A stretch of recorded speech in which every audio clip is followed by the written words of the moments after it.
পয়গম্বর আদম আলাইহিস সালাম ওই ফেরেশতাদের ভিত্তির উপরে পয়গম্বর আদম আলাইহিস সালাতু ওয়াস সালাম ভিত্তির উপরে গাঁথুনি তোলা শুরু করলেন, চারিকোলে বাউন্ডারি দিলেন। এরে নবীর উম্মত, পয়গম্বর আদম আলাইহিস সালাতু ওয়াস সালামের পর সন্তান শীষ আলাইহিস সালাম বাবার গাঁথুনির উপরে আবার গাঁথুনি তোলা শুরু করলেন। এভাবে সুন্দর করে কাবা ঘর সুন্দর করে সাজাইলেন রে মুমিন। পয়গম্বর শীষ আলাইহিস সালাতু ওয়াস সালামের পর পয়গম্বর নূহ আলাইহিস সালাতু ওয়াস সালাম সুন্দর করে আবারও কাবা ঘরটার পুনর্নির্মাণ করলেন, সুন্দর করে সাজাইলেন। এত সুন্দর করে সাজাইলেন কিন্তু কোনো কাজ হইল না।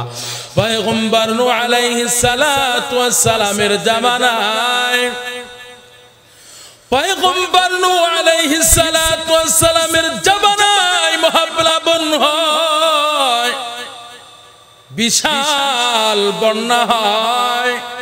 ওই মহাপ্লাবনে বন্যার পানির ঢেউয়ে ঢেউয়ে ওই কাবা ঘরটা একেবারে নিশ্চিহ্ন হয়ে গেল, মাটির সাথে একেবারে মিশে গেল। এমন ভাবে মাটির সাথে মিশে যায় আর ওই কাবা ঘরের নাম নিশানা পর্যন্ত আর নাই। এই কথাটা আপনারা ভালো করে বুঝবেন। ইন্না আউয়ালা বাইতি উযিআ লিন-নাসি লাল্লাযী বিবাক্কাতা মুবারাকা إن أول بيت وضع للناس للذي ببكة مباركا وهدى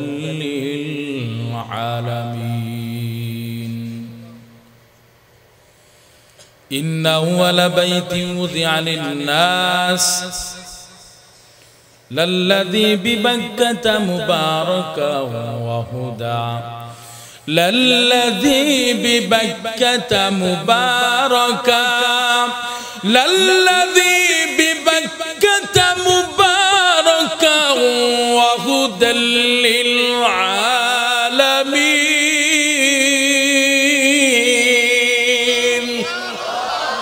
زبان খুলে বলেন আল্লাহু আকবার। বখা কুরআন কালামুল্লাহ বসন কদিমাস্তি নেই ভাইরা আমার। আল্লাহ পাক রব্বুল আলামিন জানায় দেন, ও গোলাম, আমি আল্লাহ আমার বান্দাদের জন্য, আমার বান্দারা ইবাদত করবে, বান্দারা ইবাদত করবে, আমি আল্লাহর গোলামি করবে, আমি আল্লাহর ইবাদত করবে। এই জন্য আমি আল্লাহ ফেরেশতাদেরকে অর্ডার করলাম, ও ফেরেশতার দল, তোমরা তাড়াতাড়ি আমার বান্দাদের জন্য একটা ঘর নির্মাণ করো। আমার বান্দারা আমি আল্লাহর ইবাদত করবে, আমি আল্লাহর গোলামি করবে। আমার বান্দাদের জন্য একটা ঘর নির্মাণ করো। দুনিয়ার জমিনে, পৃথিবীর জমিনে একটা ঘর নির্মাণ করো। এরে নবীর উম্মতের দল, বান্দাদের ইবাদতের জন্য সর্বপ্রথম আল্লাহ পাকের কুদরতি অর্ডারে ফেরেশতারা সর্বপ্রথম যে ঘরটা সর্বপ্রথম নির্মাণ করলেন, ভিত্তি স্থাপন করলেন, তার নাম হলো কাবা বা বাইতুল্লাহ। জবান খুলে বলেন, কাবা বা বাইতুল্লাহ এটা কার ঘর? আর একটু আওয়াজ করে বলেন, কার ঘর? আল্লাহ পাক সর্বপ্রথম ওই কাবা ঘরটা ফেরেশতাদের মাধ্যমে ভিত্তি স্থাপন করলেন। এর নবীর উম্মতের দল কাবা ঘরের ভিত্তি স্থাপন করার পর শত শত বছর চলে যায়। এরপর পয়গম্বর আদম, বাবা আদম আলাইহিস সালাতু ওয়াস সালামকে আল্লাহ পাক দুনিয়ার জমিনে পাঠাইলেন, দুনিয়ার জমিনে সৃষ্টি করলেন।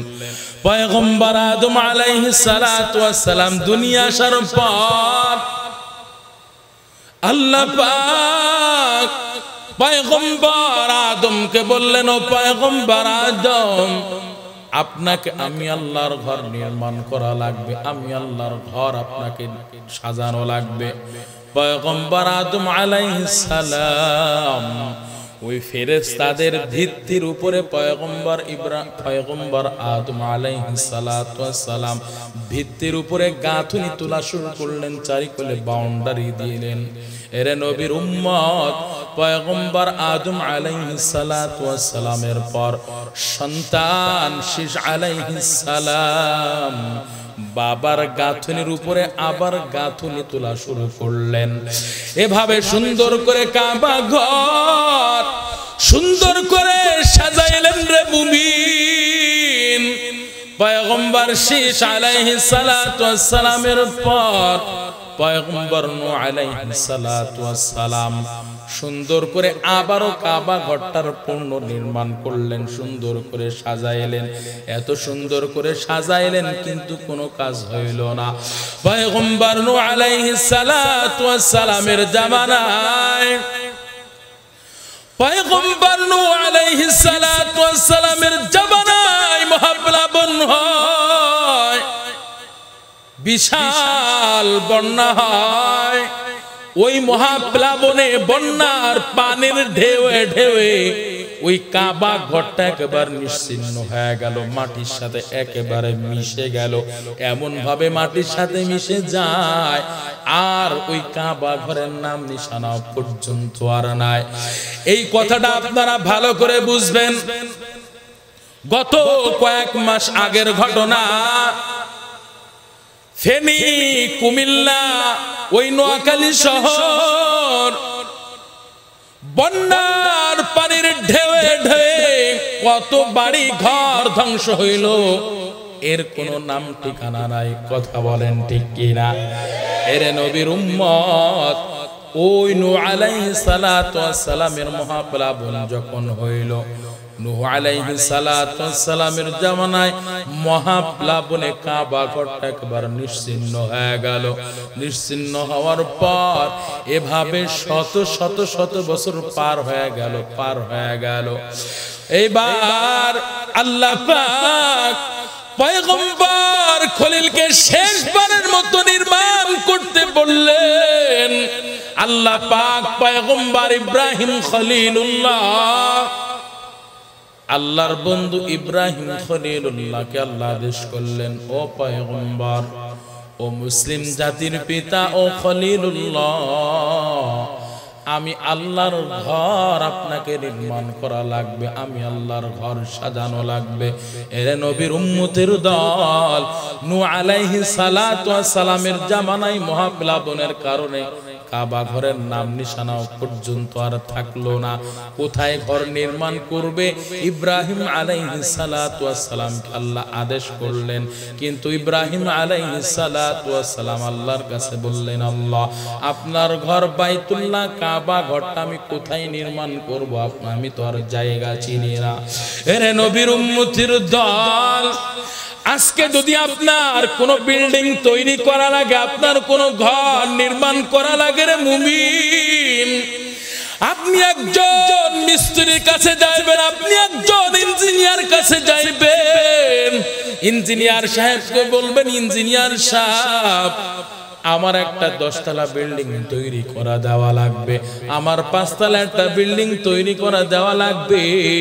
সাথে সাথে ইঞ্জিনিয়ার সাহেব আপনাকে প্রশ্ন করবে, ও ভাই, আপনি ঘরটা নির্মাণ করবেন কোথায়? বিল্ডিং তৈরি করবেন কোথায়? কথা বলেন ঠিক কিনা? এমন ভাবে আল্লাহ পাকের কাছে কয় পয়গম্বর ইব্রাহিম আলাইহিস সালাতু ওয়াস সালাম আল্লাহর কাছে বলেন, আল্লাহ, আপনার ঘরটা আমি কোথায় নির্মাণ করব? আপনি আমার একটু জায়গা চিনায় দেন। এরে নবীর উম্মত, আল্লাহ পাক কোরআনের মধ্যে জানায় দেন, ওয়াইদ বাওয়ানা লিইব্রাহিম মাকানাল বাইত। আল্লাহ বলেন, পয়গম্বর, এরে নবীর উম্মত, আল্লাহ বলেন, ওয়াইদ বাওয়ানা লিইব্রাহিম আমি আমার খলিলকে আমি আল্লাহ জায়গা দেখিয়ে দিলাম, কাবা ঘর নির্মাণ করার জায়গা আমি আল্লাহ দেখাই দিলাম।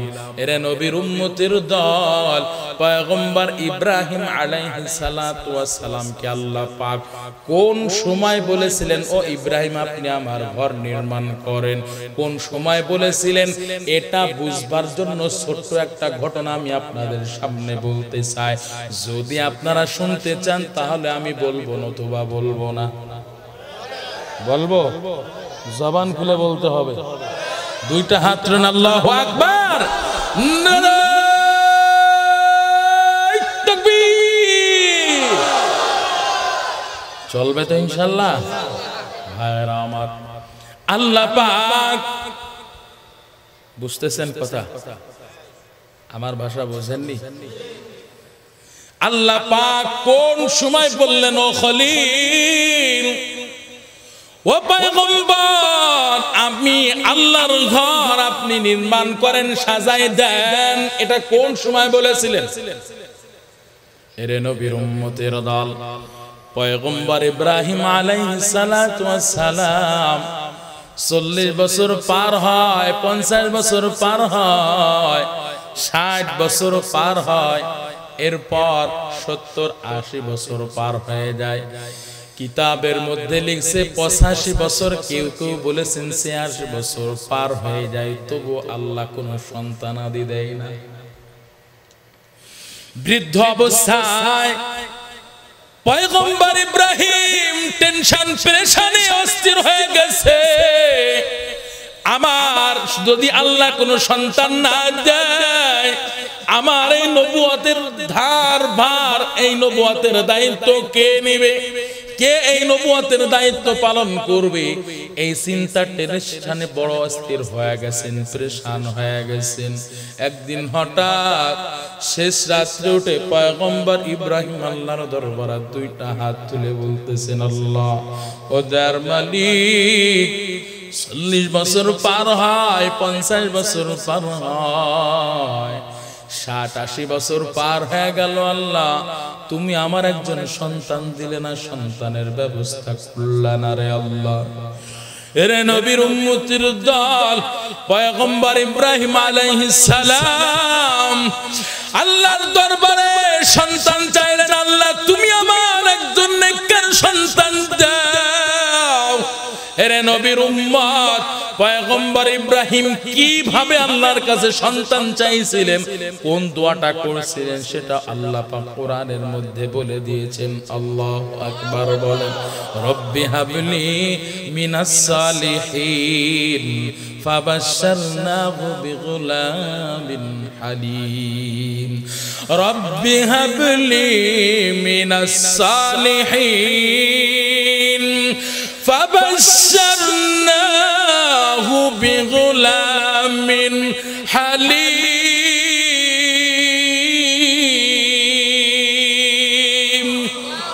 ভাইরা আমার, আল্লাহ পাক কয় পয়গম্বর, ফাবাশশারনাহু, আমি আল্লাহ আপনাকে সুসংবাদের বাণী শোনাই দিলাম। কি সুসংবাদের বাণী?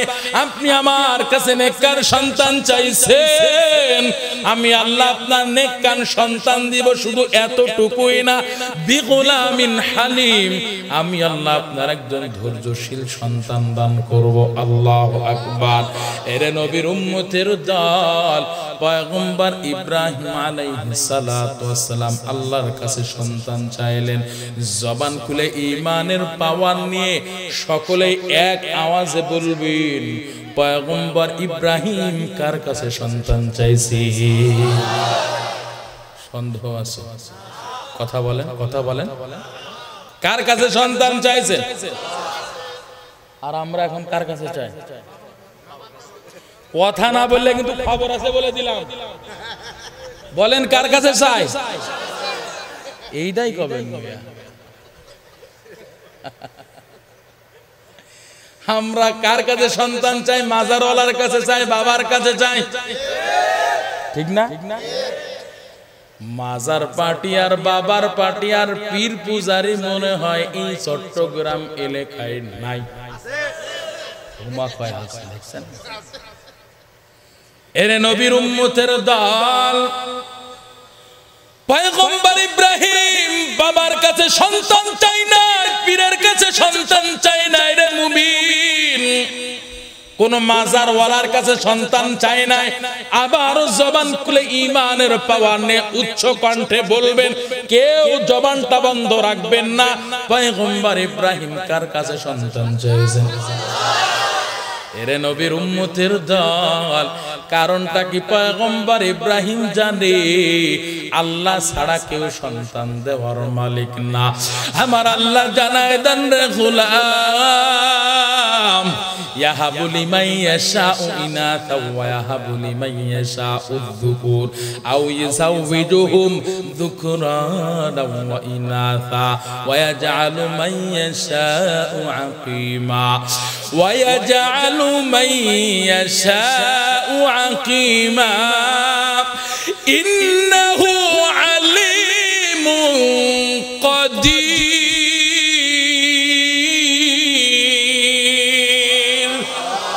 ভাইরা আমার, আল্লাহ জানাই দেন গোলাম, আমি আল্লাহ চাইলে কাউকে আমি আল্লাহ পুত্র সন্তান দান করি, আমি আল্লাহ আবার কাউকে কন্যা সন্তান দান করি। আমি আল্লাহর কুদরত এমন কুদরত, আমি আল্লাহ চাইলে আবার এই পুত্র সন্তান কন্যা সন্তানের মধ্যে, এই দুটোটার মধ্যে কাউকে কোনোটাই দেই না। কথা বলেন ঠিক কিনা? কুদরত কার? এরে নবীর উম্মতের দল, কেউ সন্তান দেওয়ার মালিক না, ওই মাজারওয়ালার সন্তান দেওয়ার মালিক না রে মুবিন। ওই পীরের পায়ে সেজদা দিয়ে বলো, বাবা আমার একজন সন্তান দাও। ওই মাজারওয়ালার কাছে যে বলো, মাজারওয়ালা ও বাবা তুমি আমার একজন নেককার সন্তান দাও, ও বাবা তুমি আমার একজন সন্তান দাও, তুমি আমার একটা সন্তান দাও। জবান খুলে বলেন, মাজারওয়ালা পীর বাবা সন্তান দেওয়ার মালিক নাকি? এরে নবীর উম্মতের দল, আজকে তো এমন হয়েছে মুসলমানদের ঈমানের মধ্যে এমন ভাবে পচন ধরেছে, মুসলমান জানে বাবার পায়ে সেজদা দেওয়া এটা শিরিক। শিরিক এমন একটা মারাত্মক অপরাধ যেটা ক্ষমার কোনো সুযোগ নাই রে ভাই। মুসলমান জানে পীরের পায়ে সেজদা দেওয়া এটা হারাম, শিরিক, এটা মুসলমান জানে। তবুও মুসলমান ওই পীরের পায়ে সেজদা দেয়, মাজারে যে সেজদা দেয়, আছে না নাই? এরে নবীর উম্মতের দল, পয়গম্বর ইব্রাহিম আল্লাহর কাছে সন্তান চাইলেন। দ্বিতীয় নাম্বার কথা, পয়গম্বর ইব্রাহিম আল্লাহর কাছে বললেন, আল্লাহ আপনি আমার একজন নেককার সন্তান দেন। কি সন্তান চাইছেন? জবান খুলে বলা লাগবে। নেককার সন্তান ইব্রাহিম কেন চাইছেন রে মুমিন? নেককার সন্তান এই জন্যই চাইছেন, নেককার সন্তানের কত দাম, কত মূল্য ওই মা বাবাই জানে। যে মা বাবার সন্তান অবাধ্য হয়ে চলে, ওই মা বাবাই জানে নেককার সন্তানের কত দাম। যেই মা বাবার সন্তান 10 বছর পার হতে পারে না, 12 বছর পার হতে পারে না, অসৎ সঙ্গের সাথে মিলে, অসৎ সঙ্গের সাথে চলতে চলতে সন্তান খারাপ হয়ে গেছে। এমন খারাপ হয়েছে সন্তান এখন ইয়াবা খায়, ইয়াবা ট্যাবলেট খায়, গাঞ্জা খায়, মদ খায়। সন্তান যত প্রকার খারাপ কাজ আছে সমাজে সে সমস্ত খারাপ কাজ করে বেড়ায়। ওই মা বাবাই জানে নেককার সন্তানের কত দাম। কথা বলেন ঠিক কিনা? মিথ্যা বলতেছি? কথা বলেন। এরে নবীর উম্মতের দল, পয়গম্বর ইব্রাহিম আল্লাহর কাছে সন্তান চাইলেন, আল্লাহ সন্তান দিলেন। এই সন্তান যখন আস্তে আস্তে বড় হতে লাগলেন, আল্লাহ পাক সাথে সাথে পয়গম্বরকে আদেশ করলেন, ও পয়গম্বর আপনি কি আমাকে বেশি ভালোবাসেন নাকি আপনার সন্তানকে বেশি ভালোবাসেন? এটা প্রমাণ করতে হবে। ও পয়গম্বর আপনি যদি আমাকে বেশি ভালোবেসে থাকেন তাহলে আপনি আমাকে সন্তুষ্ট করার জন্য আপনার সন্তানকে কুরবানি করে দেন, জবে করে দেন। এরে নবীর উম্মত, পয়গম্বর ইব্রাহিম আলাইহিস সালাম সন্তান ইসমাইলকে জবেহ করার আদেশের মাধ্যমে আল্লাহর দরবারে পরীক্ষায় সফলতার সাথে উত্তীর্ণ হয়ে গেলেন। এই সন্তানকে যখন জবেহ করার আদেশের মাধ্যমে সফলতার সাথে উত্তীর্ণ হয়, এই সন্তান আরো আস্তে আস্তে বড় হতে লাগলেন। যখন শক্তি সামর্থ্য অর্জন করলো, কাজ করার মতো শক্তি সামর্থ্য অর্জন করলে রে মুমিন, পয়গম্বর ইব্রাহিম আলাইহিস সালাতু ওয়াস সালামের সন্তান ইসমাইল যখন কাজ কর্ম করার মতো শক্তি অর্জন করলো, এই সময় মূলত আল্লাহ বললেন, পয়গম্বর আপনি আমি আল্লাহর ঘর বাইতুল্লাহ আপনি নির্মাণ কাজ করেন, সাজাই ফেলেন। আপনি মিস্ত্রির কাজ করবেন আর আপনার সন্তান জোগাড় হেল্পারের কাজ করবে। আল্লাহু আকবার। এর নবীর উম্মতের দল, আল্লাহ পাক কোন সময় বললেন ইব্রাহিম আপনি আমার ঘর নির্মাণ করেন? যেই সময় ইসমাইল আলাইহিস সালাতু ওয়াস সালাম কাজকর্ম করার মতো শক্তি সামর্থ্য অর্জন করেছিলেন। কথা বলেন ঠিক কিনা? দুইজন বাবা সন্তান মিলে আল্লাহর ঘর নির্মাণ কাজ শুরু করে রে মুমিন। আল্লাহর ঘর বাইতুল্লাহ নির্মাণ কাজ শুরু করে, সুন্দর করে বাউন্ডারি দেয়, গাঁথুনি তুলতে শুরু করেছেন। গাঁথুনি তুলতে তুলতে বাবা মিস্ত্রি কাজ করে আর সন্তান ওই পাথরগুলো টুকাই টুকাই নিয়ে এসে বাবার হাতে দেয়। বাবা গাঁথুনি তুললেন, গাঁথুনি দিতে দিতে যখন আর নাগাল পায় না, ঠেই পায় না, তখন পয়গম্বর ইব্রাহিম চিন্তায় পেরেশানে অস্থির হয়ে গেছেন।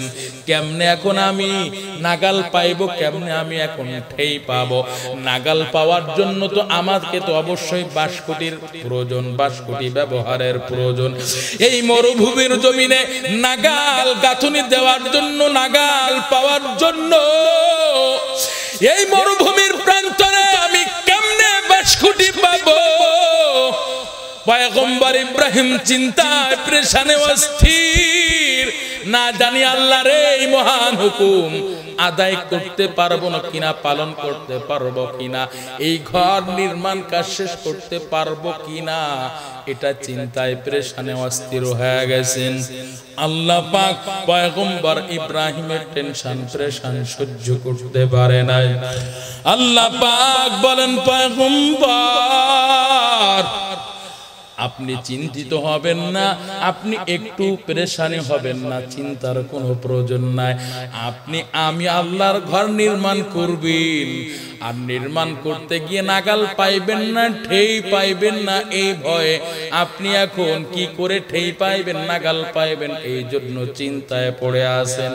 ও পয়গম্বর চিন্তিত হবার কোনো কারণ নাই। আমি আল্লাহ এমন আল্লাহ, আমি আল্লাহ যখন যা ইচ্ছা তাই করতে পারি। কথা কয় না, কথা কয় না। পয়গম্বর ইব্রাহিম আলাইহিস সালাতু ওয়াস সালাম কে আল্লাহ বলতেছেন, পয়গম্বর কিসের বাঁশকুটির দরকার নাই, আমি আল্লাহ আপনার জন্য একটা অটো লিফটের ব্যবস্থা করে দিচ্ছি। আল্লাহু আকবার।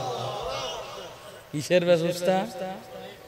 কথা না কইলে কিন্তু এখনই মনোযোগ দিব। কিসের ব্যবস্থা? কথা কন। লিফটে উঠেছেন কে কে? হাত তোলেন, হাত নামান। সবাই মোটামুটি অটো লিফট চেনেন। আরে লিফট তো এমনিতেই অটো, আরো আল্লাহ বলেছেন অটো। কথা কয় না। লিফট তো এমনিতেই অটো, আবার আল্লাহ বলতেছেন কি অটো। আল্লাহ কেন অটো কইতেছেন জানেন নি? সুবহানাল্লাহ, সুবহানাল্লাহ, সুবহানাল্লাহ। এখন আপনি শহরে যাবেন, 10 তলা 20 তলা বিল্ডিং, 5 তলা বিল্ডিং, এখন 3 তলা বিল্ডিংও লিফটের ব্যবস্থা আছে। এই লিফটে এখন 5 তলা বিল্ডিং এর এখন আপনি 4 তলায় যাবেন। লিফটে ঢুকেছেন, লিফটের মধ্যে ঢুকেছেন, তো 4 তলা বিল্ডিং এ যাওয়ার জন্য আপনাকে কি করা লাগবে? কি করা লাগবে বলেন ভাই, বলেন না? সুইচ দেওয়া লাগবে। 4 নাম্বার সুইচ দেওয়া লাগবে, কি ঠিক না? দুই তলায় যাওয়ার জন্য আপনাকে 2 নম্বর সুইচ দেওয়া লাগবে রে ভাই। 10 তলা বিল্ডিং এর 9 তলায় যদি যাইতে চান আপনাকে অবশ্যই 9 নম্বর সুইচ দেওয়া লাগবে, নতুবা আপনি 9 তলায় যাইতে পারবেন না। বারবার আপনি 10 তলায় জিয়ারত করবেন, আবার 1 তলায় আসবেন, আবার 10 তলায় যাইতে থাকবেন। 9 তলা সুইচ না দিলে আপনি কখনোই 9 তলায় পৌঁছাবেন না। কাজ যখন শেষ হয়ে যাবে, আবার আপনি যদি 1 তলা আসতে চান আপনাকে 1 নম্বর সুইচ দেওয়া লাগবে রে মুমিন। 2 তলা আসতে চাইলে আপনাকে 2 তলার সুইচ দেওয়া লাগবে। 10 তলা থেকে আপনি যদি 5 তলায় আসতে চান আপনাকে অবশ্যই 5 নম্বর সুইচ দেওয়া লাগবে, নতুবা আপনি 5 তলায় আসতে পারবেন না। এরে নবীর উম্মতের দল, আল্লাহ পাক পয়গম্বর ইব্রাহিমের জন্য এমন একটা অটো লিফটের ব্যবস্থা করে দিলেন, যেই লিফটের মধ্যে আল্লাহ পাক কোনো সুইচ লাগান নাই, সুইচ দেন নাই। কেমন অটো লিফটের ব্যবস্থা? পয়গম্বর ইব্রাহিম আলাইহিস সালাতু ওয়াস সালামকে আল্লাহ বললেন, ও পয়গম্বর, ওই যে পাথর দেখতেছেন, পাথরের উপর একটু দাঁড়ান, দেখেন আমি আল্লাহর কুদরত কেমন কুদরত। পয়গম্বর ইব্রাহিম আলাইহিস সালাম ওই পাথর উপরে দাঁড়াইতে দেরি, আমার আল্লাহর কুদরত এমন কুদরত রে যুবক। পয়গম্বর ইব্রাহিম আলাইহিস সালাতু ওয়াস সালাম আল্লাহর অর্ডারে পাথরের উপরে দাঁড়াইতে দেরি, কোনো সুইচ দেওয়া লাগে না, অটোমেটিক উঠে গেছে। আল্লাহু আকবার।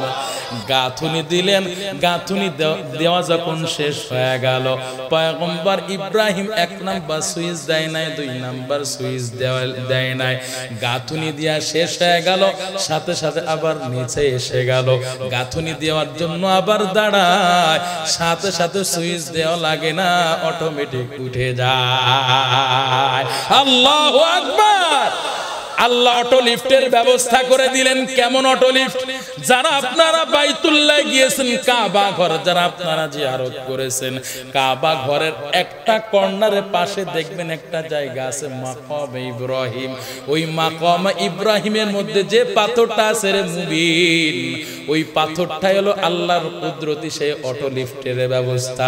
এর নবীর উম্মতের দল যারা হজে গিয়েছে, বাইতুল্লাহ গিয়েছে, তারাই দেখেছে আল্লাহ পাক কিয়ামতের আগ পর্যন্ত আনেওয়ালা বান্দাদেরকে আল্লাহ পাক নিদর্শন দেখানোর জন্য এখনো পর্যন্তই বাইতুল্লাহর কিনারায় ওই হজরে আসওয়াদের পাথরের সামনাসামনি পিরায় আল্লাহ পাক ওই মাকাম ইব্রাহিমের সেই পাথরটা আল্লাহ পাক এখনো পর্যন্ত রেখে দিয়েছেন রে মুমিন। যেই পাথরের উপরে দাঁড়ায়া পয়গম্বর ইব্রাহিম অটো লিফটের মাধ্যমে আল্লাহর ঘর বাইতুল্লাহ নির্মাণ করেছেন। এরে নবীর উম্মতের দল, কত মানুষ ওই পাথরের জায়গায় চুমা খায়, পাথরের জায়গা বারবার দেখে, পাথরটা দেখে আর চক্ষু শীতল করে রে মুমিন। এরে নবীর উম্মতের দল, এভাবে পয়গম্বর ইব্রাহিম সন্তান ইসমাইলকে নিয়ে আল্লাহর ঘর নির্মাণ কাজ শেষ করেন। আল্লাহর ঘর সুন্দর করে নির্মাণ শেষ করার পর কাজ যখন সম্পন্ন হয়ে গেল, আল্লাহ পাক পয়গম্বর ইব্রাহিম আলাইহিস সালাতু ওয়াস সালামকে বলতেছেন, ও পয়গম্বর, আজকে তো কাজ শেষ হয়ে গেল, আজকে আপনার দায়িত্ব শেষ হয়ে গেল ও পয়গম্বর, তবে আজকে আপনার কাছে আমি 3টা আবদার করতে চাই। ও পয়গম্বর, 3টা আবদারের 1 নাম্বার আবদার, আপনার কাছে 3টা আদেশ করতে চাই। ও পয়গম্বর, আজকের দিনে আপনি কি চাইবেন চেয়ে নেন, আমি আল্লাহ আপনাকে দিতে দেরি করব না। আল্লাহু আকবার। বাইতুল্লাহ নির্মাণ কাজ শেষ হয়ে গেল। আল্লাহ পাক পয়গম্বর ইব্রাহিম আলাইহিস সালাতু ওয়াস সালামকে 3টা আদেশ করলেন। 1 নাম্বার আদেশ, ও পয়গম্বর, আজকে কাজের পুরস্কার হিসেবে আপনাকে আমি আজকে পুরস্কার দান করব। আজকে আপনি কি চাইবেন আমি আল্লাহর কাছে চেয়ে নেন, আমি আল্লাহ আপনি চাইতে দেরি, আমি আল্লাহ কবুল করতে দেরি করব না। এর নবীর উম্মতের দল, পয়গম্বর ইব্রাহিম আলাইহিস সালাম চোখে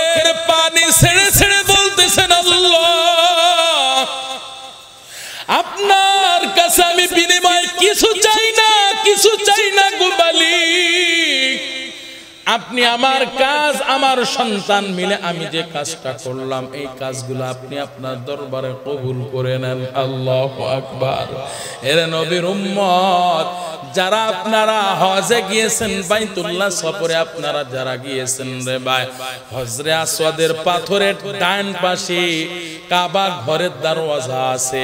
কাবা ঘরের দরওয়াজা আর হজরে আসওয়াদের পাথরের দুই পাশের মাঝখানে যে জায়গাটা আছে, মাঝখানে যে জায়গাটা আছে, কাবা ঘরে যেতে মন চায় না? এত সুন্দর করে আল্লাহ পাক সাজিয়েছেন কাবা ঘরটা, যেই ঘরের দিকে তাকাইলেও সওয়াব। সুবহানাল্লাহ। আস্তে কইেন ভাইরা আমার। আল্লাহ পাক আদেশ করলেন, পয়গম্বর আপনি কি চাইবেন তাড়াতাড়ি চেয়ে নেন। হজরে আসওয়াদের পাথর আর ডান পাশে হলো কাবা ঘরের দরওয়াজা।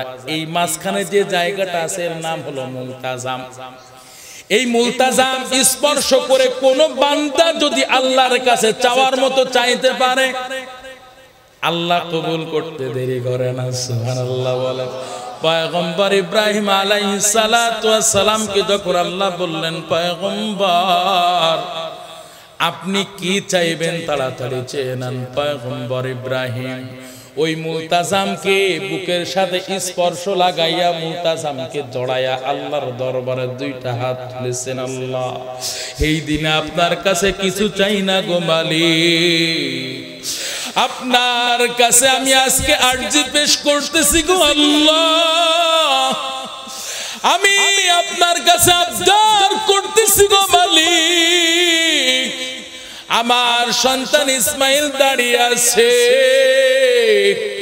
আমার ওই সন্তান আমার সাথে কত কষ্টের পর কষ্ট করে এই বাইতুল্লাহ ঘর নির্মাণ সহযোগিতা করলো। ও আল্লাহ, আপনার কাছে আজকে আমার কোনো কিছু চাওয়া পাওয়া নাই, তবে একটা আবদার করতে চাই। আল্লাহ, আপনি যে আখির নবী পয়গম্বর মুহাম্মদকে আপনি দুনিয়ার জমিনে পদার্পণ করাইবেন, আখির নবী মুহাম্মদকে আপনি দুনিয়ার জমিনে পয়গম্বরকে পাঠাইবেন গো আল্লাহ। আপনি পয়গম্বর আখিরিকে আপনি দুনিয়ার জমিনে পাঠাইবেন আল্লাহ।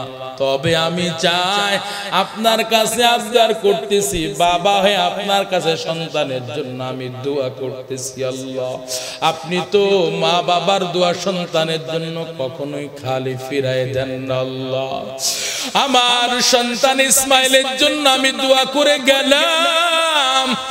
ও আল্লাহ, আমি চাই, আমার মনে বড় শখ, আপনি আখিরি নবী মুহাম্মদকে পাঠাইবেন, তবে আমি চাই অন্য কোন বংশে আপনি আখিরি নবীকে পাঠাইবেন না, আমার ওই সন্তান ইসমাইলের বংশে আখিরি নবীকে পাঠাইবেন। আল্লাহু আকবার। আল্লাহ পাক পয়গম্বরের দোয়া এমন ভাবে কবুল করেছেন রে মুমিন, পরবর্তীতে মায়ার নবী রাহমাতুল লিল আলামিনকে আল্লাহ বংশ ইসমাইলের বংশ থেকে দুনিয়ায় পাঠাইছেন। আল্লাহু আকবার। মুহাম্মদ আরবি হায় নবী রাস্তে পেশোয়ার, মুহাম্মদ আরবি হায় নবী রাস্তে পেশোয়ার, আলম হওয়া उसकी पैदाइश से उजाला, शफीउल उमम हमारा नबी रोज़ क़यामत शफाअत करेगा अल्लाह के पास गुनाहगार उम्मत, शफाअत करेगा अल्लाह के पास गुनाहगार उम्मत। हैरामत अल्लाह पाक पैगंबर के बाद द्वितीय नंबर आदेश করলেন, ও পয়গম্বর, একটা ঘর বাইতুল্লাহ নির্মাণ কাজ করলে আপনার হবে না, বরং গোটা পৃথিবীর জমিনে, গোটা পৃথিবীর বুকে আমি আল্লাহর ঘর বাইতুল্লাহ শাখা প্রশাখা মসজিদ আপনাকে নির্মাণ করা লাগবে। আল্লাহু আকবার। পয়গম্বর ইব্রাহিম কা আল্লাহ, একটা ঘর নির্মাণ করতে যে আমি বড় টেনশনে পেরেশানে অস্থির হয়ে গেছিলাম, এখন আমি পৃথিবীর বুকে কেমনে আপনার ঘরে শাখা প্রশাখা নির্মাণ করব, কেমনে সম্ভব? আমার দ্বারা তো সম্ভব না। জবান খুলে ঈমানের পাওয়ার নে উচ্চ কণ্ঠে আমার কথাগুলো যদি বুঝে থাকেন, জবান খুলে বলেন, অসম্ভবকে সম্ভব করার মালিক কে? আল্লাহ পাক বললেন, পয়গম্বর আপনি চেষ্টা করবেন, সফলতা দেওয়ার মালিক হলাম আমি আল্লাহ। আল্লাহ বললেন পয়গম্বর বাইতুল্লাহ নির্মাণ শেষে যে ধুলি কোনা আছে, বালু কোনা আছে, বালু কোনাগুলো বাতাসে নিক্ষেপ করে দেন। পয়গম্বর ইব্রাহিম বাতাসে নিক্ষেপ করে দিলেন ধুলি কোনাগুলো, বালু কোনাগুলো। আল্লাহ পাক কুদরত দিয়া ওই ধুলি কোনাগুলো, বালু কোনাগুলো পৃথিবীর জমিনে আনাসে কানাসে আল্লাহ পাক পৌঁছায় দিলেন। যেখানে ওই পয়গম্বর ইব্রাহিমের নিক্ষিপ্ত বালুগুলা আল্লাহ পাক যেখানে ছড়ায় ছিটাই দিয়েছেন, সেখানে কিয়ামতের আগ পর্যন্ত, কিয়ামতের আগে সেই স্থানে সেই এলাকায় আল্লাহর ঘর মসজিদ নির্মাণের ব্যবস্থা করে দিবে। এরে নবীর উম্মতের দল, আল্লাহ বললেন পয়গম্বর এক নাম্বার আদেশ করলাম, কি চাইবেন আপনি চেয়ে নিলেন মুহাম্মদকে। এবার দ্বিতীয় নাম্বার আদেশ করলাম, শাখা প্রশাখা মসজিদ নির্মাণ করা লাগবে, সেটাও হয়ে গেল। আল্লাহ পাক এবার বাইতুল্লাহ নির্মাণ শেষে পয়গম্বরকে 3 নাম্বার আদেশ করলেন। বলবো বুঝতেছেন না আমার কথা? কথা বলেন, কথা বলেন। বুঝতেছেন? না বুঝলে মোনাজাত দিব, খাটতে পারবো না ভাই।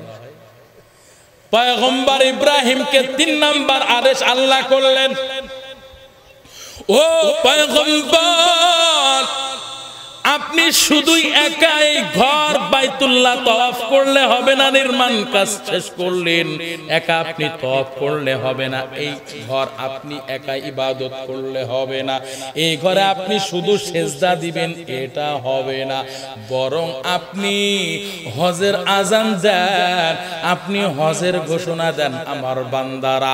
আমার বান্দারা পৃথিবীর আনাচে কানাচ থেকে, আমার ওই বাংলাদেশের কর্ণফুলী এলাকার আমার বান্দারা আমি আল্লাহর ঘর দেখতে আসবে,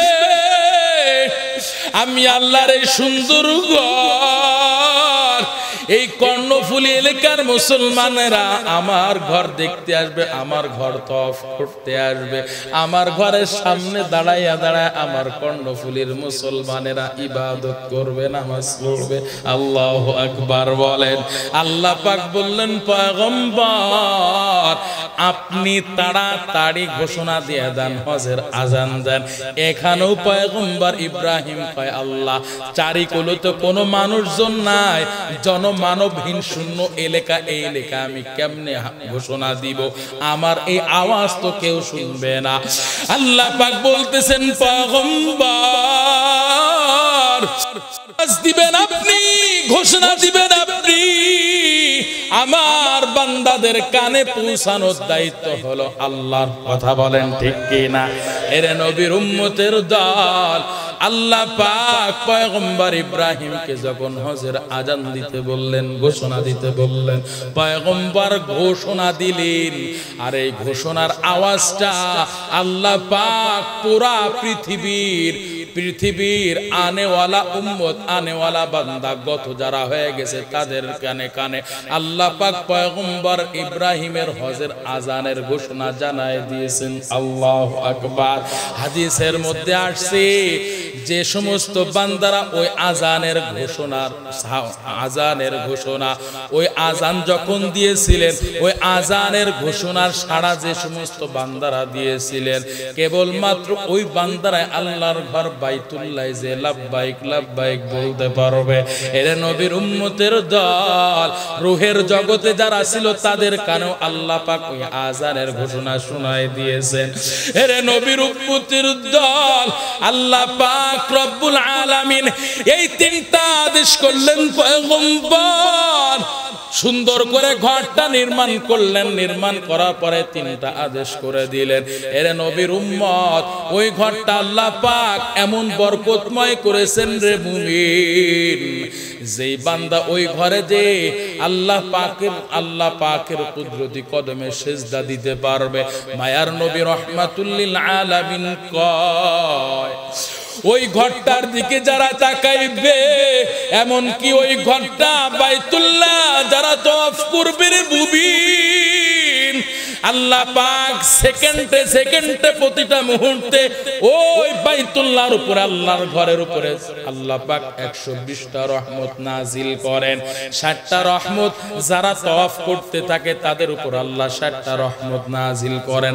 40টা রহমত যারা ওই ঘরের সামনে সিজদা দেয়, বাইতুল্লাহ কাবা ঘরের সামনে সিজদা দেয়। এমন কি যে সমস্ত বান্দারা ওই ঘরটা দাঁড়ায় দাঁড়ায় দেখতে থাকে আমার আল্লাহর ঘর, ওই বান্দারা যখন আল্লাহর ঘর দেখে আমার আল্লাহ ওই দেখনেওয়ালার উপর আল্লাহ পাক 20টা রহমত আল্লাহ পাক সাথে সাথে নাজিল করেন। আল্লাহু আকবার। হজরে আসওয়াদের পাথরে যে বান্দা চুম্বন করতে পারবে ওই বান্দাকে কিয়ামতের ময়দানে হজরে আসওয়াদের পাথর, হাদিসের মধ্যে আসছে হজরে আসওয়াদের পাথর ওই বান্দার জন্য জান্নাতের সুপারিশ করবে।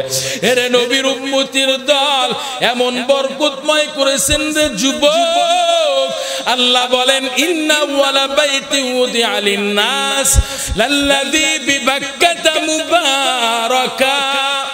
মুবারাকা ওয়া হুদাল লিল আলামিন।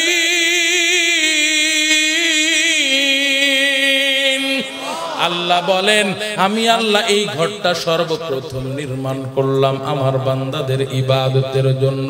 এমন বরকতময় করেছি রে যুবক, ওই ঘরটা তওয়াফকারী বান্দা তওয়াফ করবে আল্লাহ গুনাহগুলো মাফ করে দিবেন।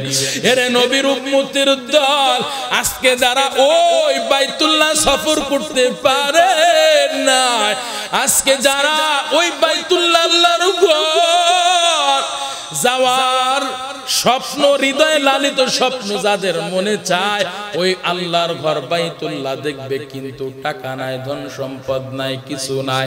এরে নবীর উম্মত মায়ার নবী রাহমাতুল লিল আলামিন জানাই দেন যাদের যাওয়ার ইচ্ছা কিন্তু অর্থ নাই, করি নাই, সম্পদ নাই, কিছুই নাই, তাদের জন্য আল্লাহ পাক কিছু কিছু আমল দান করেছেন যে আমলের মাধ্যমে বান্দা হজ উমরা পালনের সওয়াব পেয়ে যাবে। আল্লাহু আকবার। বলবো আল্লাহ পাক যাদের হৃদয়ের মধ্যে লালিত স্বপ্ন আল্লাহর ঘর বাইতুল্লাহ দেখবে কিন্তু দেখতে পারে না, দিন আনা দিন খায়, 500 টাকা দিনে ইনকাম করে, 500 টাকা ইনকাম করে, কিন্তু সংসারের পেছনে প্রতিনিয়ত 450 টাকা 500 টাকায় খরচ হয়ে যায়। আবার এমন দিন যায় সংসারের পিছনে 1000 2000 টাকাও পর্যন্ত ব্যয় হয়ে যায়। এ বান্দা চাইলেও আল্লাহর ঘর তওয়াফ করতে পারে না রে ভাই। ওই বান্দার জন্য আল্লাহ পাক কিছু আমল শিখায় দিয়েছেন। মায়া নবী রাহমাতুল লিল আলামিন কয় 1 নাম্বার আমাল, যে বান্দা নামাজের উদ্দেশ্যে যখন ঘর থেকে বের হবে, এরে নবীর উম্মত আমার কথাগুলো একটু বোঝার চেষ্টা করেন, আমার দিকে খেয়াল করেন। ফরজ নামাজের জন্য আমরা 5 ওয়াক্ত নামাজ মসজিদে হাজির হয়ে যায়, মসজিদে উযু করব না, বরং বাড়ি থেকে উযু করে যখন কোনো বান্দা ঘর থেকে বের হয় আল্লাহ পাক ওই বান্দার প্রতি এত খুশি হয়, ওই বান্দার প্রতি আল্লাহ এত খুশি হয়ে যায়।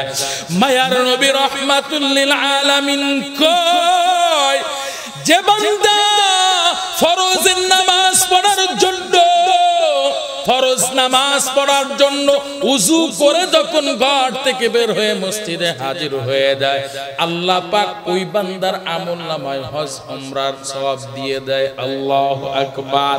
এরে নবীর উম্মত, দ্বিতীয় নাম্বার আমাল, আমরা ফজরের নামাজ আদায় করি। ফজরের নামাজ আদায় করার পরে আর কোনো নফল ইবাদত করা যায় না। নফল ইবাদত বলতে নফল নামাজ, আর কোনো নফল নামাজ আদায় করা যায় না। একেবারে সূর্য উদিত হওয়ার আগ পর্যন্ত কোনো কিছুই করা যায় না। এর নবীর উম্মত মায়ার নবী রাহমাতুল লিল আলামিন জানাইতেন এরে নবীর উম্মতের দল, হাদিসের মধ্যে আসছে ফজরের নামাজ আদায় করার পর বান্দা জায়গায় বসে আল্লাহর জিকির করবে, তেলাওয়াত করবে, বিভিন্ন আমল তাসবিহাত পাঠ করবে। এরপর যখন সূর্য উদিত সম্পন্ন হয়ে যাবে, এরপর বান্দা ওই ইশরাক নামাজ আদায় করবে। রে মুমিন, যে বান্দা ইশরাক নামাজ আদায় করতে পারবে, হেরে নবীর উম্মত মায়ার নবী রাহমাতুল লিল আলামিন কয় ওই বান্দার আমলনামায় আল্লাহ হজ উমরার কবুল, হজ উমরার সব আল্লাহ আমলনামায় লিখে দেয়। আল্লাহু আকবার। হেরে নবীর উম্মতের দল, 3 নাম্বার আমল আমি আপনাদেরকে শিখায় দিতে চাই, পালন করবেন তো? 3 নাম্বার আমল, যখন কোন হাজী সাহেব দেখবেন হজে যাইতেছে, উমরা পালনে যাইতেছে, তাকে কমাস কম 100 টাকা হলো হাদিয়া দিবেন, 500 টাকাও হলে হাদিয়া দিবেন। সমাজের মধ্যে এমন গরিব শ্রেণীর মানুষ হজে যাইতেছে, উমরা পালনে যাইতেছে, আপনিও জানেন এই মানুষটা অর্থনৈতিক সংকটে চলে, তবে আল্লাহর কি কুদরত, হজে যাইতেছে, উমরায় যাইতেছে, সমাজে হয় কি হয় না? গরিব মানুষ হজে যাচ্ছে, আপনি চাইলে পারেন তাকে 5,000 টাকা, 1,000 টাকা, 2,000 টাকা হাতে দিয়ে দিবেন। এরা নবীর উম্মত, মায়ার নবী কয় হাজী সাহেবের কোন সরঞ্জাম ব্যবস্থাকারীর আমলনামায় আল্লাহ পাক হজ উমরার সব লিখে দেয়। ইয়া ইলাহি তু মেরা মাবুদ হাই, या इलाही तू मेरा माशूक है, या इलाही मुझसे मुझको दूर कर, ताकि देखो मुझ में तुझको एक नजर। भाई रामा 4 नंबर अमाल, যে বান্দা রমজান মাসে উমরা পালনের জন্য মক্কায় যায়, আল্লাহ পাক রব্বুল আলামিন ওই বান্দার আমলনামায়, এর নবীর উম্মতের দল, মায়ার নবী রাহমাতুল লিল আলামিন কয় হাদিসের মধ্যে আসছে ওই রমজান মাসে উমরা পালনকারীর আমলনামায় আল্লাহ পাক হজের সওয়াব লিখে দেয়। সুবহানাল্লাহ বলেন। এর নবীর উম্মত 5 নাম্বার আমাল, যে বান্দা বান্দি চায় আল্লাহর ঘর দেখবে, আল্লাহর ঘর দেখে সওয়াব অর্জন করবে, তারা যেন মা বাবার সেবা যত্ন করে, মা বাবার খেদমত করে।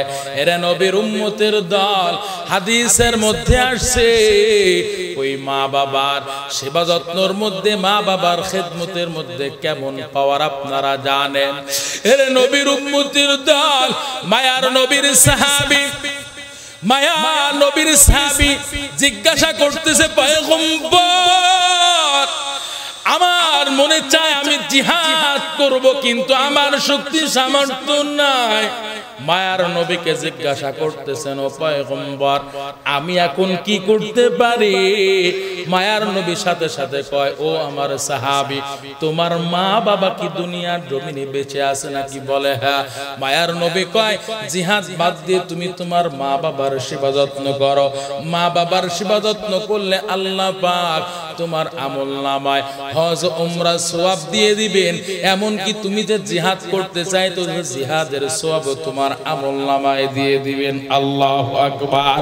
আল্লাহর নবীর সাহাবীর সামনে মায়ার নবী কয়, আল্লাহর নবীর সাহাবীর সামনে মায়ার নবী কয়, মা বাবা, মা এমন মূল্যবান সম্পদ, যদি কোনো উম্মত, যদি কোনো বান্দা ওই মায়ের নেক নজর দিয়ে তাকায়, মায়ের চেহারার দিকে নেক নজর দিয়ে তাকায়, আল্লাহ পাক ওই বান্দার প্রতি, ওই বান্দার প্রতি এত খুশি হয়ে যায়। মায়ার নবী কয়, ও আমার সাহাবী, মায়ের দিকে নেক নজরে একবার সন্তান তাকাইবে, আল্লাহ পাক ওই সন্তানের আমলনামায় কবুল হজের সওয়াব লিখে দিবেন। আল্লাহু আকবার। আজকে আমরা লক্ষ লক্ষ টাকা খরচ করে হজে যাই, কবুল হয় কিনা আল্লাহ ছাড়া কেউ জানে না রে যুবক ভাই। কিন্তু মা বাবা এমন দামি সম্পদ, মায়ের দিকে কোনো সন্তান যদি একবার তাকায়, একবারও নয়। আল্লাহর নবীর সাহাবী মায়ার নবীর কাছে জিজ্ঞাসা করতেছে, ও পয়গম্বর, আমি যদি আমার মায়ের দিকে একবার নয় বারবার তাকায়, বারবার তাকায়, তাহলে কি আল্লাহ পাক আমার আমলনামায় বারবার কবুল হজের সওয়াব দিবেনি? এরে নবীর উম্মতের দল, মায়ার নবী সাহাবায়ে কিরামকে বলো, আমার সাহাবী, তুমি তোমার মায়ের দিকে তো তোমার নেক নজরে তাকাইবা, আমার আল্লাহ তোমার আমলনামায় ততবার কবুল হজের সওয়াব লিখে দিবেন। সুবহানাল্লাহ বলেন।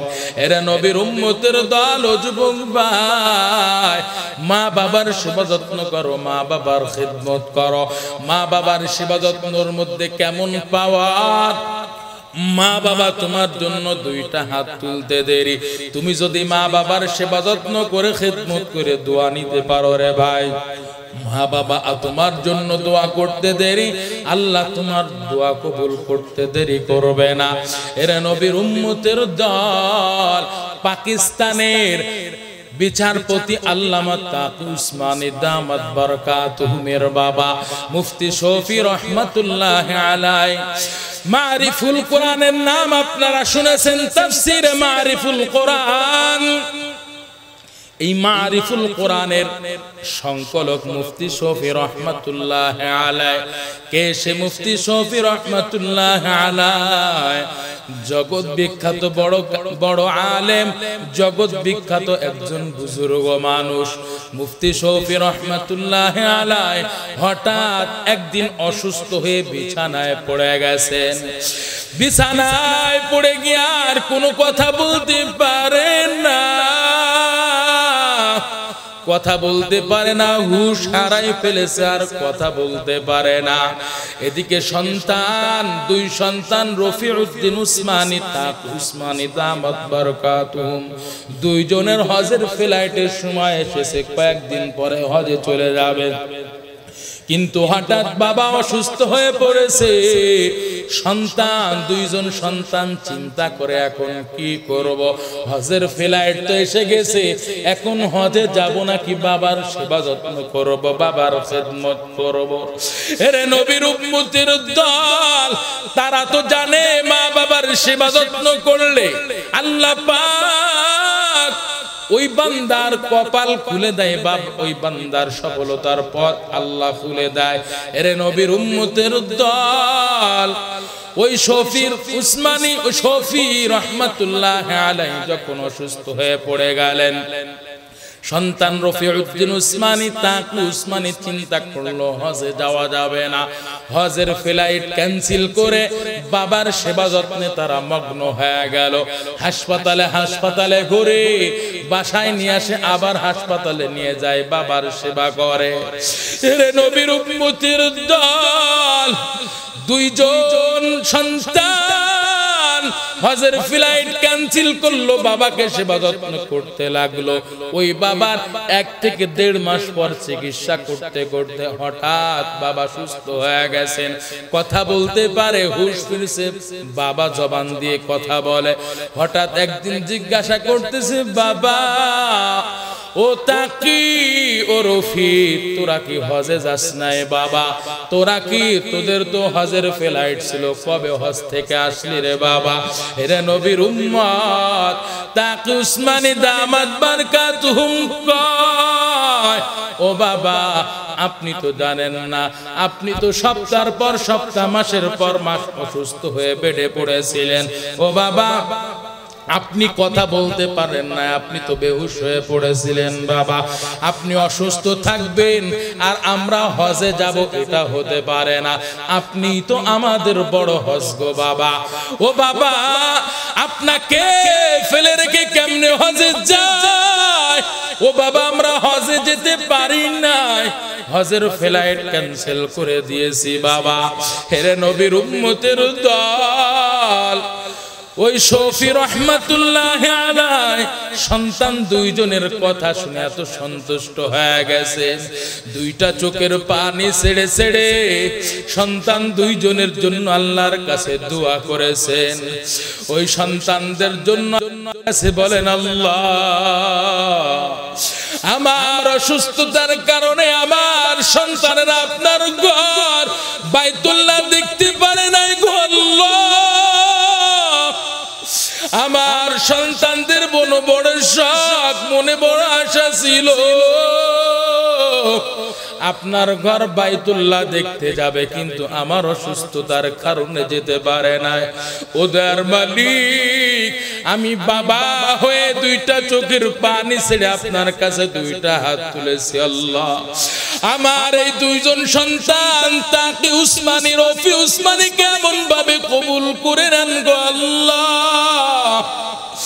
আমার এই দুইজন সন্তানকে আপনার বাইতুল্লাহ দেখার জন্য আপনি এমন ভাবে কবুল করে নেন। ও আল্লাহ আমার সন্তানদেরকে আপনার বাইতুল্লাহ দেখার জন্য আপনি কবুল করে নেন। এরে নবীর উম্মত তাকি উসমানী দামাত বারকাতুম সাক্ষাৎকারে বলে, আমার বাবা ওই যে আমাদের দুই ভাইয়ের জন্য আল্লাহর কাছে হজের জন্য দোয়া করলেন, দোয়া করার পর পরের বছর থেকে পরের হজের মৌসুম থেকে নিয়ে আজ পর্যন্ত কতবার হজ করলাম, কতবার উমরা করলাম আমাদের হিসাব নাই। আল্লাহু আকবার। এরে নবীর উম্মত এটাই হলো মা বাবার দোয়া। ওরে যুবক আজকে তুমি মা বাবার কলিজা আঘাত দাও কেন? তুমি আঘাত দিবা রে বাবা? ও যুবক ভাই তুমি কেন মা বাবার কলিজা আঘাত দিবা? যেই মা তোমাকে আমাকে 10 মাস 10 দিন গর্ভে ধারণ করলো রে যুবক, মায়ের গর্ভের বয়স যখন 3 থেকে 4 মাস হইল, ছোট্ট ছোট্ট পা দিয়ে মায়ের পেটে লাথি মেরেছি। ওই মা সহ্য করতে পারে না, মা বেহুশে বিছানায় পড়ে গেছি, মা চোখের পানি ছেড়ে ছেড়ে কান্না করেছে। মায়ের এত কষ্ট হয়, মা কোনোদিন অন্য বাড়িতে যে মা কষ্টের কথা বলে না। আরে যুবক বৃদ্ধ বাবাজি আজকে যাদের মা বাবা বেঁচে আছে যুবক মায়ের কলিজায় কখনো আঘাত দিবা না। আজকে যাদের মা নাই বাবা নাই তারাই বুঝে মা হারা বাবা হারানো কি ব্যথা। জানি না এই মজলিসে কে মা হারা বাবা হারা এতিম।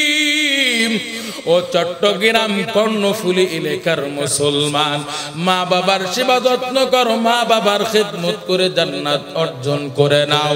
ওরে যুবক ওই মা বাবা তোমার আমার জন্য কতই কষ্ট করলো, বাবা মাথার গাম পায়ে ফেলানো কষ্টের টাকা দিয়ে তোমাকে আমাকে লালন পালন করলো। ওই মা বাবাকে আজকে তুমি কেন বুঝা মনে করো রে যুবক? ওই মা বাবার কলিজায় কখনো আঘাত দিবা না। অসুস্থ অচল দুর্বল মা বাবার উপরে তুমি তোমার অনুগ্রহের ডানা বিছাই দিবা। কখনোই কোনো অবস্থাতে কষ্ট পায় এমন কোনো কাজ করবা না রে যুবক। ওই মা নিজে না খাইয়া তোমারে আমারে খাওয়াইলো।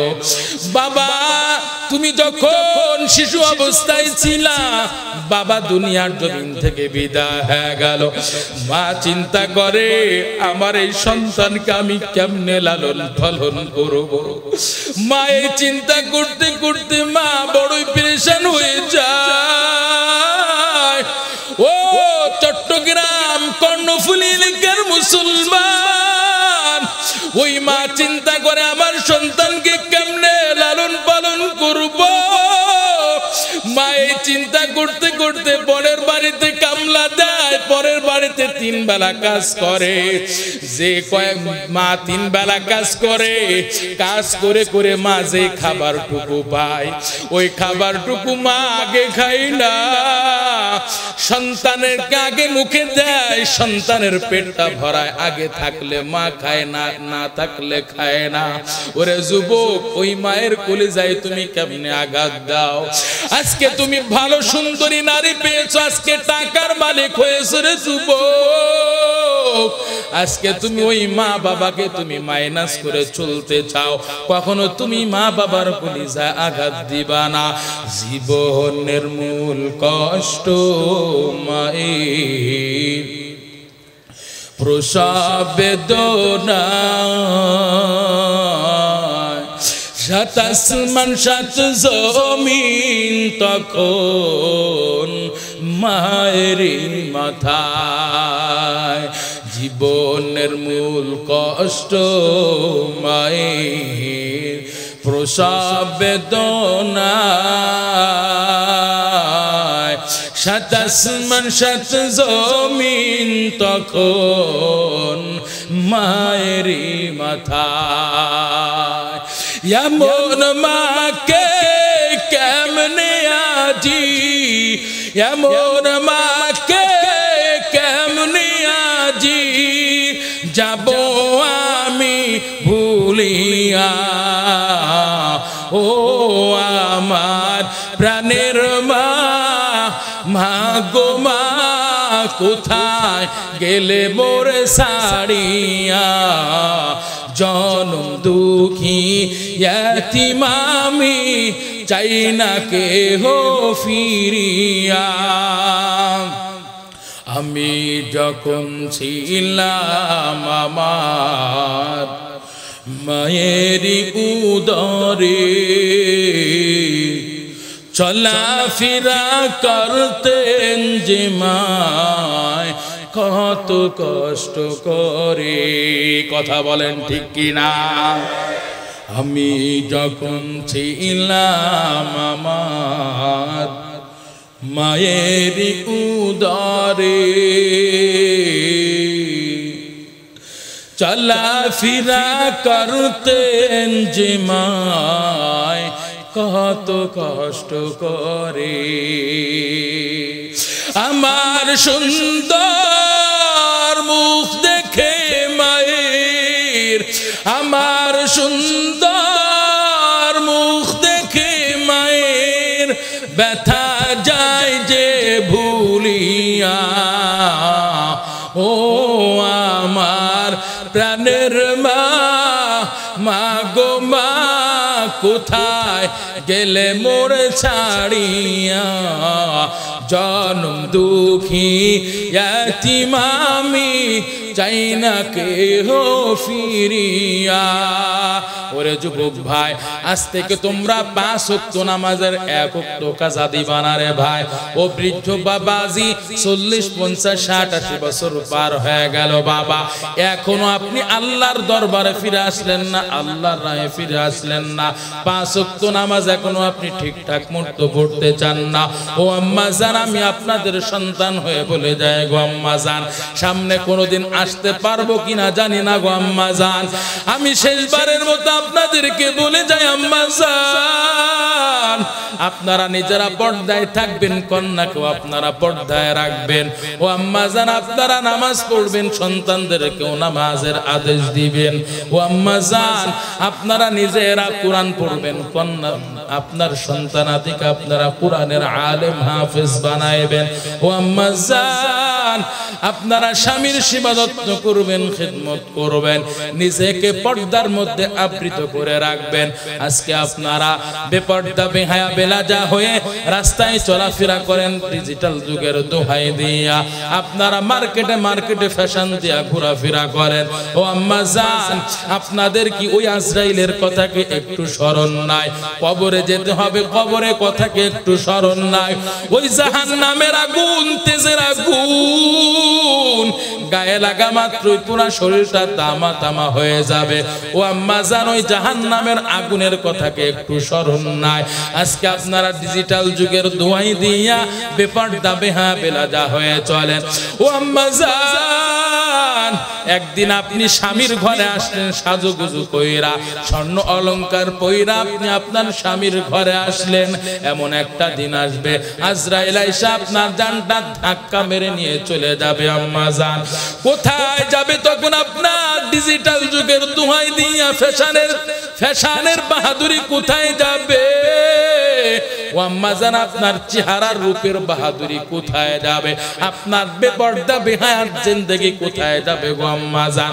5টা টুকরা কাফনের কাপড়ের মধ্যে প্যাকিং কইরা অন্ধকার ঘরে ফেলায় রেখে আসবে। ওই 5টা টুকরা কাফনের কাপড়ের মধ্যে প্যাকিং হওয়ার আগে আপনারা নিজেদেরকে পর্দার মধ্যে প্যাকিং করে নেন, তাহলেই মুক্তি পাবেন, নতুবা সম্ভব না রে আম্মা জান। ও বৃদ্ধ বাবাজি, আমি আপনাদেরকে বলে যাই 40, 50, 60, 80 বছর পার হয়ে গেল বাবা, গুনাহ করতে করতে পাহাড় পরিমাণ গুনাহ করেছি। আপনার আমার গুনাহের খবর যদি সন্তানেরা জানতো, সন্তানেরা বাবা বলে পরিচয় দিত না।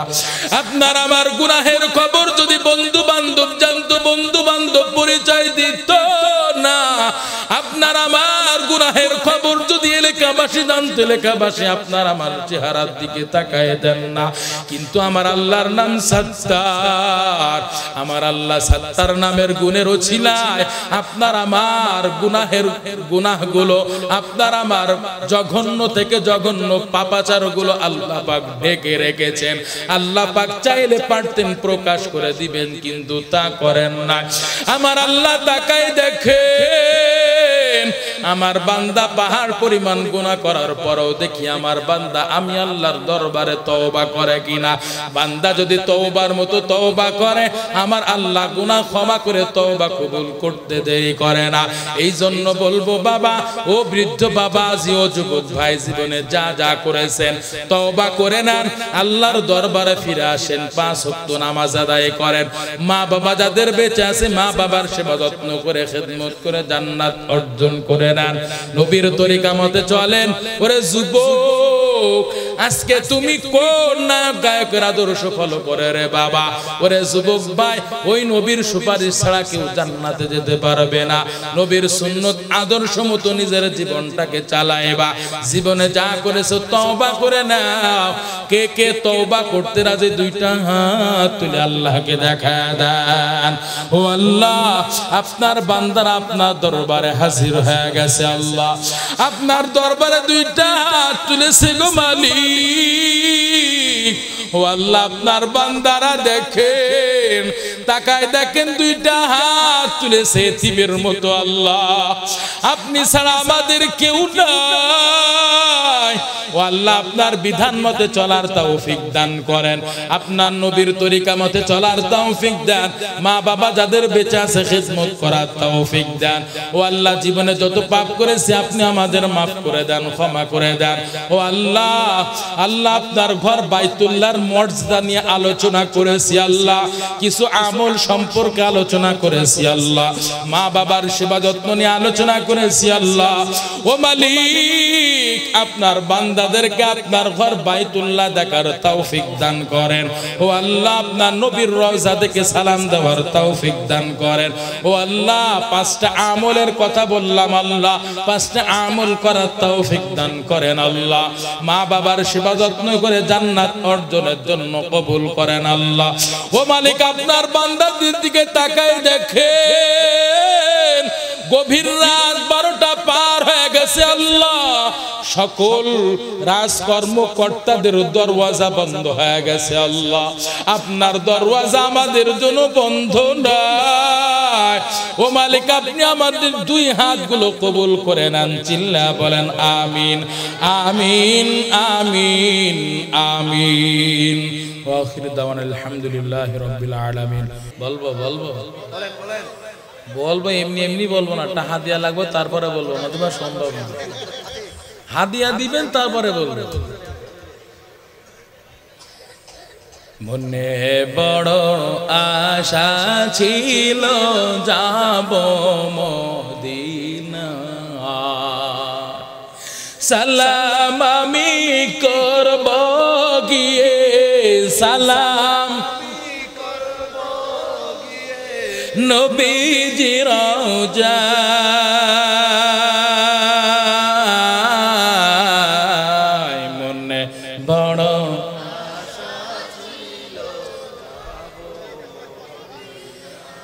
আরব সাগর পাড়ি দিব, নাই যে আমার তোহরি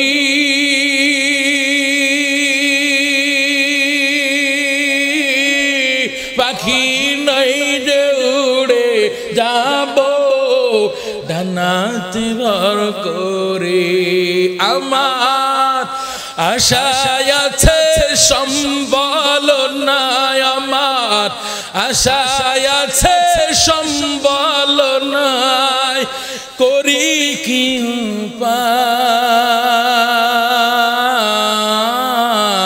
উপায় মনে বড়